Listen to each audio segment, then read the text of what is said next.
welcome back to the Adventures in Advising podcast. My name is Matt Markin, and as we start out 2024, we welcome back a past guest of the podcast who at the time was at Oregon State University and is now in Kansas as the executive director of NACADA, the Global Community for Academic Advising, and that is Dr. Kyle Ross. Kyle, welcome back to the podcast. Thanks for having me, Matt. Good to see you. Yeah, good to see you too. And, having started your role as executive director of NACADA since August, I believe, of 2023, what do you feel in your background has helped prepare you for this new chapter? Yeah, great question. So definitely learning a lot still. So I feel like I'm trying to drink out of a fire hydrant, but it's going really well so far. I'd say the things that have helped really prepare me are just my deep involvement in the association prior to this position. So having out of my 11 years membership, really jumping into leadership opportunities as quickly as possible once I joined, and then taking time in each leadership role to really deeply understand the responsibilities and the overall operations of the association. I was really grateful to have Nathan Vickers as my Emerging Leaders Program mentor because he was really strategic with working with me on developing a plan for progression in different leadership roles in the association and making sure that there were ones that would help prepare for whatever my end goals were. So at one point I had identified that I'd like to serve on the board of directors. And he was like, okay, well, before you do that, there are some things that I feel that are going to be really helpful for you to learn. And then once I was on the board of directors, and there were some opportunities that really fell in place during my 3 years that really helped me develop even more knowledge of the association for this position. Specifically, my time working on the bylaws of the association, really reviewing those in depth over about a 2-year process, really digging into each statement of the bylaws at that time, thinking through what does that mean for the association, where does that best fit, whether it's in the policies, bylaws themselves, or other places of the association governance structure. So that was one thing and really helped me deeply learn about the association. The other part was being able to work with a few others on establishing a new strategic plan that the board then adopted. And so that involved a new vision, mission, strategic goals. And then we worked on the benchmarks of the strategic goals during my 1-year term as president. So through all of that, I really got to see the ins and outs and how things operate, the relationship between volunteers and the executive office, and really just took some time to listen and engage with a broad variety of members and leaders. So that way, when I did step into this position, I felt, oh, okay, I know things. I know about the bylaws. I know about how the board of directors works. So that really helped set me up for success on those areas. And then having prior supervisory experience as well of a large team was also very helpful. But there are definitely things I'm still learning about nonprofit management and being an association executive that are very new to me, but very grateful to have colleagues in other associations willing to dialogue with me and give me advice as they've been in their positions for either a year or 10 years. Absolutely. And, now being the new executive director of NACADA, we've had past executive directors, one being Dr. Charlie Nutt, who I think is synonymous with NACADA and, led the organization for many years. There's also Dr. Melinda Anderson, who is another former executive director. And, she led NACADA through a pandemic and, ensuring that NACADA and its members made it through, especially having the in-person conference in Cincinnati in 2021 and the very much We Are Back conference in 2022 in Portland, and the most recent one for you starting with the Orlando conference. So, who are Charlie and Melinda to you? Yeah, gosh, that's a really big question. I'd say Charlie has such a humongous footprint and touch across the entire association and still does to this day. To me, Charlie was the person that took NACADA to such great heights that we never would have expected at that time, from when the organization was 5,000 members large to when we hit 15,000 members in early 2020. That is a huge accomplishment, and really large thanks to him for getting out and being present with different groups, external partners, but really particularly members, and making them feel like they all had a place in the association that we want to carry forward to this day. So, I mean, to me, Charlie is the membership accelerator and the the catalyst for huge growth in the organization. And then when Melinda stepped into the role, the nice thing is we've landed at huge growth, 15,000 members. Now we have to figure out what we do really well and make sure we prioritize those things as an association. And then really starting to think about, okay, we went from 5,000 to 15,000 members rapidly. What does that mean? And Melinda really took that on from the get-go. One of the statements that she said to me several times when I was president working with her was, we are too big of an association to act small.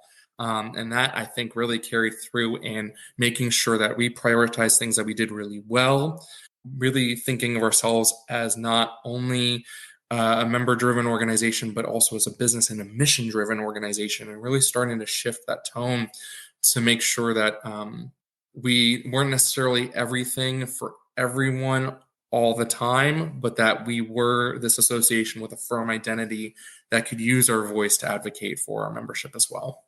And I guess kind of tying into that, what would be your vision for the direction of the NACADA organization? Whether it's over the next few years, 5 years, 10 years, is there anything that you're able to mention that's coming down the pipeline? Yeah, so I definitely want to keep going with what Melinda had started and really carried us forward for, because I think that's all necessary. So really thinking through, what do we do well? What do we do meaningfully for the association and our members?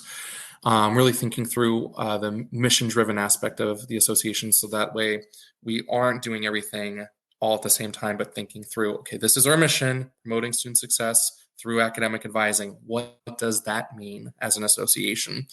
And so one thing I'm noticing is that we still, while we are a profession, academic advising is a profession, and I will be really firm on that, there are always things that you can do to continue to professionalize.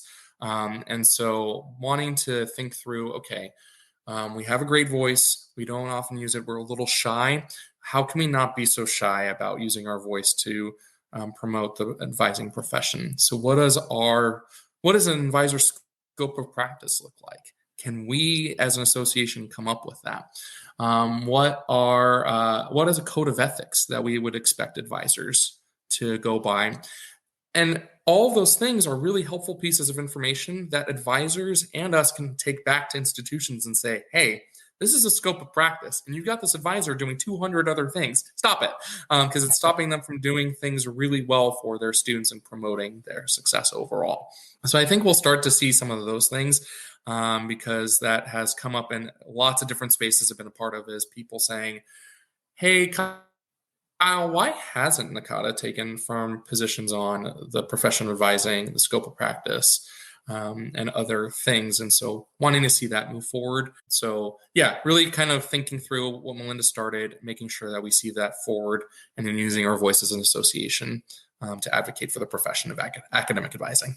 And one of the topics too that's come up over the last few years, and maybe even prior to that as well, is DEI, or as some will call it, DEI JB. So diversity, equity, inclusion, social justice, and belonging. So it's been a hot topic in higher ed. And I guess tying that to NACADA, where do you see like DEI or DEI JB within NACADA, or even you could take it in terms of like, what do you think NACADA is doing or will be doing to put that at the forefront? Yeah, that's a great question. A little bit of hypocritical for me to say we're not going to do everything for everyone, but in the realm of DEI, BSJ, we have to have that be woven into everything of the association. So it should not fall in a silo. That's something that Vice President Michelle Smith-Ware, when she was vice president while I was president, had really, we both agreed on that sentiment. You can't silo off DEI, SJB. You just can't. It has to be woven into the fabric of everything you do as an association. So I would love to see that move forward in some way for NACADA, so that way there's everyone's equally responsible and accountable for it, while there's consistent oversight. That's one thing that will need to come with that, is if everyone's responsible for it, how do we still carry out actions that move us forward with DEI, BSJ meaningfully and well? And that does require oversight to make sure that, hey, don't do this 300 different ways. Let's do this one way. do that really well and consistently for our members. So I would like to see that happen, and certainly am committed to that, because I recognize we've got a lot of really great things going on in the organization, from the social justice advising community to the recently formed DEI Education Advisory Board. But there was nothing compelling those groups to talk to each other. It was, you all have your charge, your function, your scope, go do it. And now we really need to make those bridges and connections and think through, how do you all work together and collaborate to identify solutions that we can implement across the entire association, and really do so meaningfully and thoughtfully. Yeah, so it sounds like that this is kind of ties into maybe like your strategic direction that you would love to see NACADA go into. Yes, absolutely. It's definitely a priority for me. Something I've been talking about for a while, not just as executive director, but well before that as well. So really wanting to make sure we do so and move forward with that quickly, but also taking our time to do so intentionally. There is that tough balance of, can't take too much time, because then people are like, so what are you doing with this? And is this really a priority? But you also need the time to really do things right, as rightly as possible, as correctly as possible. Absolutely. And, speaking of NACADA, a lot of people see NACADA, not only as this global community for academic advising, but in a way, many people see NACADA as the authority on academic advising. So how do you ensure the NACADA organization remains like a leader or the leader in academic advising? Yeah, I do see that NACADA should be the preeminent authority for academic advising globally. We can certainly work with a variety of external partners to help inform our voice and authority, because you're going to have other organizations that academic advising that maybe we don't necessarily. So like EDUCAUSE looking at technology for all different aspects of higher ed, but they also look at that for academic advising. Great, let's partner with them. Let's talk about advising, technology and academic advising, utilize their expertise as well. One thing I'm really grateful for is, as I've talked with external organizations, is that they do definitely see us as that expert, but they are also asking for answers and information that we have not yet provided. And I think that that's where that will inform our research agenda moving forward, is what are those questions that are out there that only NACADA can answer, and how can we get those answers out to everybody so that other organizations are working with us collaboratively. We also need to recognize that time is a serious threat here, because if we don't come up with those answers, some other organization will do it for us. And at that point, they'll start assuming the authority for academic advising, which they shouldn't, because at the end of the day, we have the opportunities for professional development for what is now 14,000 members and across the world. And no one's going to be able to do what we do for academic advisors and academic advising. I guess a couple questions I have, speaking of NACADA, and maybe I should have asked you this in the beginning. Going from your previous role at your other institution to now going and being the executive director for NACADA, was that a challenge or a hard decision to make when being offered the role? So when I was offered the role, it felt like a dream come true that I never thought was going to be possible. So when the position was announced, I initially wrote it off. I was like, there's going to be someone really great who's going to come into this position. I'm really excited to work with them. And then someone called and was like, well, why don't you put your name in the hat? And I was like, okay, that's not funny. Stop it. And then after enough encouragement, I was like, well, why not? The worst thing that can happen is that I'm told no, thank you for applying. And the best thing that can happen is, hey, we're going to offer you this position. And so really no harm in going through that process at that point. So I applied and was like, we'll just see what happens. Got a first round interview. I was like, oh, okay. Okay, let's do this. Yeah, let's have the conversation. And then when I found out as a finalist, I was like, okay, this isn't funny anymore. This is like the worst April Fool's joke ever if someone's trying to prank me right now. And that's when I really started getting my hopes up for sure, wanting to see how this could go for me.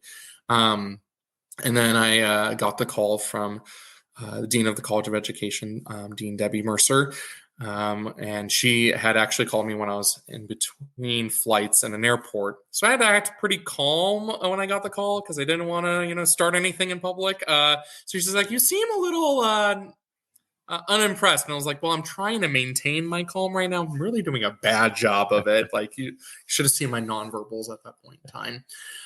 So at that point, it wasn't even a question. It was yes, we are absolutely moving forward with this opportunity because it really does feel like a once in a lifetime opportunity, and I'm so grateful and honored to be in the position.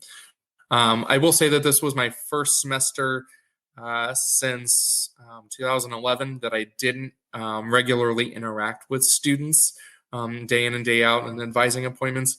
That was a little bit weird. But what I'm really replacing that with is being able to work with members and leaders every day of the association. That's been really fulfilling. Yeah. Was it something when you were, waking up and you're like, wait, I don't have any student appointments? When does it not feel like that now? Because I would imagine in the beginning, yeah, that it's awkward. You feel like you should be doing something else or meeting with students. And then you're like, wait, that's not my role anymore. Yeah, so for me, the biggest shift that made me realize, oh, this is very different was so my prior role at Oregon State University, I was the person looking at internal petitions of College of Business requirements because I was a head advisor for the College of Business. So I was collaborating with faculty daily on we've got this petition from a student. Do we or don't we make an exception? What does that look like? And that was where a lot of my work and time was going. So when I woke up one day and I looked at my inbox and didn't see a petition, I was like, okay, things are really different now. I don't necessarily miss that part. I miss the interaction with students, but petitions, they were tough. And then when you left and then moved and then now in this role, did you still have students or staff from Oregon State still emailing you for questions? Occasionally, mainly just where we might have missed some training in time for the next people to come in. We thought we hit all the topics and then it was like, hey, this was a question that went missed and popping in. But mainly just kind messages from my team I worked with saying, hey, we miss you. How's it going? How's life in Kansas? Those kinds of questions. So it's been really nice to stay in touch with several of those people. Kind of shifting back, much reporting such as, let's say the Boyer Commission report, makes various recommendations on, blueprints for education or undergrad education, closing equity gaps, student advisor ratios. And many institutions kind of depend and look to NACADA for, guidance, maybe even looking for those concrete answers of, being able to get information from NACADA to then inform their administration. What do you see like NACADA being in that with helping institutions, administrators, advising centers, developing plans or obtaining some of that information that they're looking for? Yeah, and this is where I want to see NACADA use its voice in ways that it may not have been able to before or may not have had the capacity to before. So I think it's great that other folks are coming out with these recommendations that we not necessarily have been able to before, but we should be those people. I know that the biggest reason why we haven't is because folks feel like, well, you can't establish parameters around caseloads or centralized versus decentralized advising models or anything like that because every institution's so different. The students that are enrolled at those institutions are so different. The models for advising with faculty advising, professional advising, peer advising looks so different that there's no way you could come up with this one size fits all answer. And that is certainly true to a certain extent. But here's where I see things a little differently is I do think that regardless of institutional type, student enrollment, demographics, governance structures, organizational models, there are common threads that make up academic advising as a profession that can guide the parameters around what an advisor shouldn't be doing in their day-to-day practice. And those are the things that I think we really need to be exploring. And then from there, that can help inform if an advisor scope of practice is this, then realistically, this is what the caseload should be, no matter what type of institution you're at. Otherwise, you will not be able to actualize that scope of practice or should not be inundated with other administrative tasks every day so that they have no time to see students. And I think NACADA can find those common threads. We've got the experts in the association and the membership. We need to utilize that, leverage that, and really give those answers that people are looking to us for, because I think now is the time for us to be able to do that. For sure. And NACADA has conferences, region conferences, annual conferences, but offers so much more to its members, So sometimes you have individuals that may just think NACADA does the conferences. How do you help someone understand how much more NACADA offers and how much more someone could get involved within the organization? Yeah, so I think once someone becomes a member, they start seeing more of those opportunities and resources through NACADA Next Week and our monthly highlights and what's on the website. So, we're looking at online events alone, not counting webinars and e-tutorials, but the online events that are offered through advising communities, regions, committees, and advisory boards. We're looking at 150 plus potential online events in 2024 for that. And that's a lot. That is a humongous opportunity. If you just look at the membership rate to that alone, that's quite the bang for your buck of having access to 150 plus online events in a given year.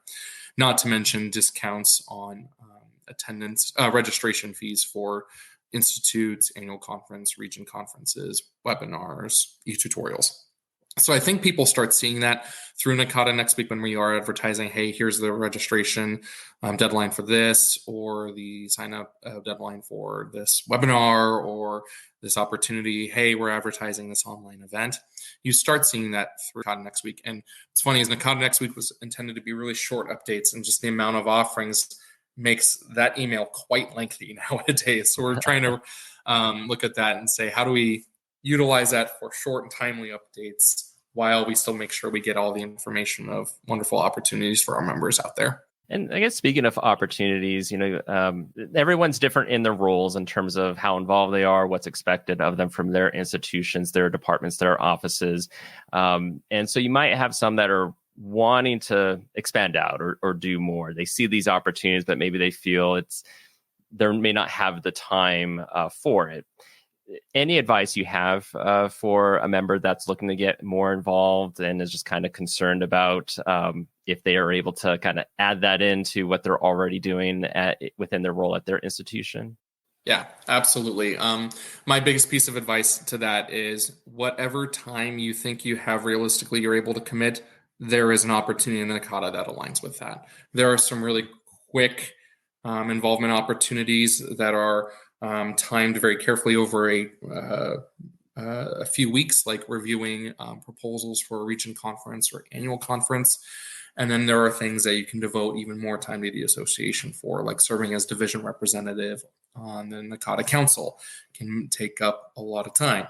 I think we have done a lot to really clearly articulate those expectations. I think we still have a long way to go on that. And have some room for improvement there to really say, if you're signing up for this is what that time commitment looks like. But that has been the question is, what does a time commitment look like? And we've been trying to answer those questions for people as candidly as possible, while recognizing things are changing. And as we look at new opportunities, resources, maybe that makes it so that the time commitment is more than what a person initially signed up for. So work in progress there. But I would say that if you've got a certain amount of time over a month-long time frame, there's going to be something we can connect you with. And so at that point, it's a matter of asking, hey, how can I get involved? This is what my time commitment looks like. We do have a Get Involved button on the NACADA website where you can kind of articulate those things and identify what areas interest you. And then the executive office and relevant volunteer leaders would reach out to that person and say, hey, great that you want to get involved in this. This is what that looks like. Now, I've noticed on the NACADA social media and some of the emails, there's going to be, aside from like region conferences coming up for the spring, there's also assessment institutes. And I think there's also the Administrators Institute at some point. For someone that knows about like the region or annual conferences, but maybe not so much about the institutes, can you talk a little bit more about what those are? Yeah, absolutely. So we have 3 institutes currently at this time. We've got the Administrators Institute, which is for folks who are even interested in becoming an advising administrator to people who are currently advising administrators. Learning to be better administrators. So management, supervision, leadership skills, things to know about the landscape of academic advising in higher education today. What are the current issues that teams are going to be facing in advising? So virtual advising, mental health for students, that's certainly an issue right now. So we provide timely topics around that at the Administrators Institute for people to be able to address those issues and problems of practice with their teams at their institutions. Simultaneously, those administrators are also able to come in and say, here's the problem in practice I'm experiencing, and work with a group of advising administrators on what actions and steps they can take around that to leave with it. And that is something that is really tangible there with the institutes, is those action plans. So we have great faculty who teach at the Advising Administrators Institute. The Administrators Institute is divided for two primary audiences. We've got a track specifically for administrators who who supervise advising for a single unit department, versus track B, which is going to be our track for administrators who provide oversight for academic advising for their whole institution or campus. So, the vice provost, say VPs in that track, your advising directors of a college advising unit in the other track. Then we have the Assessment Institute, which is for the people who either even want to dabble with assessment of academic advising, who are charged with being responsible for assessment of academic advising, those folks who are just wanting to build their skills, knowledge, and abilities around assessment. That's exactly what that institute's for, in developing an assessment plan that they can take back home with them. Same type of idea, faculty teaching around timely topics, being able to engage with them in smaller groups to mentor them through creating those plans. We don't have separate tracks for that one. It's just assessment. And then we have our Institute for Academic Advising. That was previously called the Summer Institute, since it was offered in the summer, but it didn't really do much to say what it is. So we've renamed it to the Institute for Academic Advising. And that one has been a place for advising teams to really go together to explore problem practice for their units and create action plans together. So a really great example is, let's say you were an advising unit that has an unassigned system for academic advising and caseloads. So if a student comes in, they can see whomever they want, and you want to consider transitioning to formally assigned advising model with caseloads. The Summer Institute's a great place to bring that, because you and your whole team can go together, learn from other folks, and get those timely presentations, and then create that plan. I know that units have gone there to create mission statements for advising and their advising syllabi, other types of topics for those teams to work through. But you can also be an individual and attend the Institute for Academic Advising.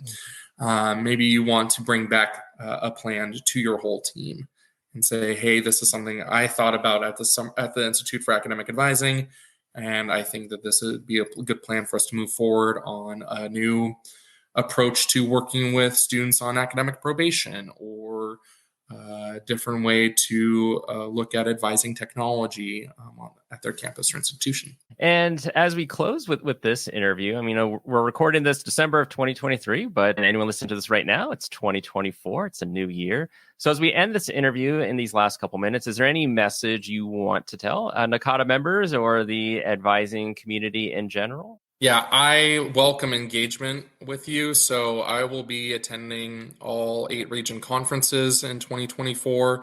And so you'll see me there if you're going to a region conference. Would love to talk with you, hear from you, get your perspective on the association and the profession overall. I promise I'm fun and nice and easy to talk to. So don't be intimidated by the title. I would love to connect with you. So that's a big message there, is please do connect with me, whether that's in person at an event, send me an email, connect with me through social media. I'm largely on LinkedIn right now. And so I would love to engage with all of you as much as you all are comfortable with. So I welcome that. And then I'll, of course, at the annual conference as well. And then over the years, I'll be attending various institutes to connect with stakeholders there. But I just want to say, please do say hi, tell me about yourself, tell me about your insights and perspective on the association and the profession overall. And I would love to hear all of that. And if you've never met Kyle, I can confirm Kyle is fun. He is engaging. He means what he says. So if he says, talk to him, connect with him, absolutely do it. You won't regret it. But Dr. Kyle Ross, thank you so much for being on the podcast again. Thanks, Matt.